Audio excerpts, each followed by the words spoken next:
네, 오늘은 어휘에 관련된 얘기를 좀 하고자 합니다. 제가 참고하는 책은요, 너를 영어 1등급으로 만들어주마 라는 책이고요. 여기서 어휘에 관련된 부분이 좀 여러분들과 공유하고 싶어서 같이 좀 읽어보도록 할게요. 자, 단어만 열심히 외워도 3등급이 나올 확률이 매우 높다.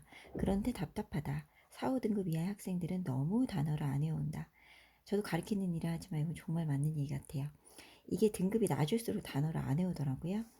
자, 그렇다면 어떻게 단어를 외울 것인가? 나는 당신에게 처음부터 끝까지라는 말을 전해주고 싶다. 당신은 어느 단어장이든 처음부터 끝까지 외운 적 있는가? 매일 2장, 3장씩 외우는 것이 수십 일이 되어 손때가 묻어 너덜너덜해질 때까지. 단어책에 친절하게 제시된 데이 1부터 데이 50까지 간 적이 있는가? 그렇지 않은 학생이 더 많다는 걸 나는 안다. 보통 한 데이 7부터는 책이 깨끗하다. 또 한것만 있으면 되는데 능률북하니 뜯어먹는 영단어니 어휘끝이니 하는 유명한 어휘집은 집에 여러 권 있다.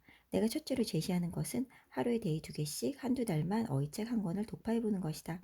독파라는 것은 처음부터 끝까지 2번은 돌렸다는 이야기다. 자, 너무 두껍지 않고 매일 가지고 다닐 만한 조금은 작은 책을 골라라. 서점에서 잘 나가는 어휘집들을 보면 읽기만 해도 암기가 된다며 여러 가지 요령들을 써놓느라고 굉장히 두껍다. 하지만 사실 문제는 읽기만 해도 암기가 되지는 않는다는 것이다. 두꺼워서 의욕과 휴대성만 떨어진다. 자, 대부분의 학생들이 심지어 잘하는 학생들도 너무 두꺼운 어휘책을 끝까지 보지 못하는 경우가 많다. 자, 그래서 새로 살 것이라면 그냥 내가 오래 보아도 질리지 않을 디자인의 좀 만만하게 작은 어휘 기본서를 고르기 바란다.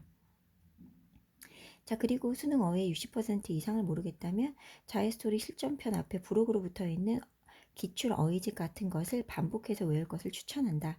기출 어휘부터 외우는 것이 빠르기 때문이다. 자, 그 다음에 이제 두 번째 내용으로 넘어가면 무슨 수를 써서라도 외워라 라는 얘기를 합니다. 자, 나는 대부분의 학생들이 너무도 요령 없이 시간을 낭비하며 외우고 있다는 것을 잘 안다.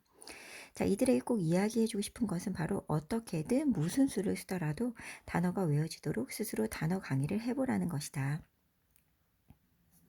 자, 3번.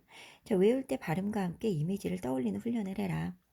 자, 위에서 말했듯이 영어 단어를 외울 때는 외우는 여러 가지 방법 중 무엇이든 좋으니 어떻게든 본인에게 기억에 남도록 외워라.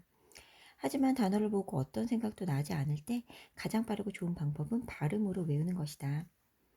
단어를 외울 때는 기본적으로 발음으로 읽고 그 뜻을 연상할 수 있어야 한다는 것을 명심하라. 예문, 어원, 이야기 등 어떤 것을 외우는 도구로 사용하든 발음으로 읽으며 외우는 것이 전제되어야 한다는 것이다. 발음에는 실제로 그 단어의 이미지가 들어있다. 그렇게 느껴지지 않는다면 인위적으로 그렇게 연상을 해라. 이렇게 한 권을 독파했는가? 그렇다면 이제 당신은 노 베이스가 아니다. 이제는 그 너덜너덜해진 단어장을 더 보지 않아도 좋다. 대신 이제는 모르는 어휘가 나올 때마다 수첩에 적고 하루에 일정한 시간에 외우면 된다. 나는 밥을 먹고 나서 산책하는 시간, 설거지하는 시간에 외웠다. 그리고 수첩을 끝까지 다 채웠으면 앞으로 가서 다시 외우는 것이다.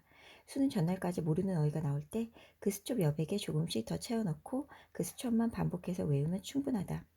이 정도의 노력이면 어휘 때문에 문제를 못 푸는 일은 정말로 많이 없다. 3, 4등급이던 내 제자들도 어휘력은 나와 크게 차이가 없었다. 자, 이제부터 다만 길러야 할 것은 모르는 어휘가 나왔을 때 당황하지 않고 그냥 무시하거나 문맥으로 대충 짐작해버리는 정신력이다. 그것은 앞으로 제시하는 독해 훈련을 하며 많이 길러질 것이다. 자, 그래서 결론적으로 이 책에서 말하는 거는요, 어휘를 너무 욕심 부리지 말고 하루에 60개씩만 꾸준하게 한번 하고, 그리고 다시 그걸 60개씩 하고, 그렇게 한 권을 끝낸 다음에 나만의 단어장을 만들면서 앞으로 보는 단어장에 모르는 단어들을 적으면서 또 계속해서 암기해 나가면 어휘력 때문에 고생할 일은 없다 라는 내용이었습니다. 자, 한번 이렇게 시도해 보는 것도 굉장히 좋을 것 같아요.